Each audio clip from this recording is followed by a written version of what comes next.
話說我去巴黎嘅時候咧，就發現原來羅浮宮入邊都有 pop mart 啦，仲要咧佢入邊係有羅浮宮限定嘅一啲 Labubu 產品。咁我當時咧就睇中咗一個磁貼嘅，咁只係9歐一個啦。我本身就諗住買俾大家做手信啦，可惜我去嘅時候咧，佢已經所有sold out啦。我最後咧就買咗呢一個羅浮宮限定嘅 Labubu 杯啦，佢係啡色嘅，同埋有個杏色嘅 band，我覺得勁有收藏價值啦，大概都係港紙百幾蚊左右。另外我都買埋呢一個，係一個座台嘅 Labubu 擺設啦。咁佢咧入邊有12款嘅一共，全部咧都係一啲著名嘅藝術作品而演變成嘅一個 crossover 啦。例如有大衛像啦、梵高、戴珍珠耳環嘅女仔同埋蒙羅麗莎嘅。咁我自己都幾想抽到蒙羅麗莎，因為呢個都幾識力場啦。咁我哋而家事不宜遲，即刻拆佢。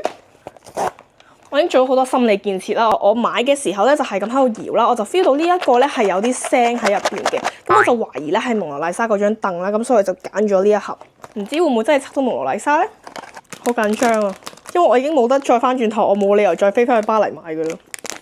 1、2、3，呢個邊位啊？原來入邊熬到有聲嗰個嘢喺呢個底咗咯。呢個係邊個啊？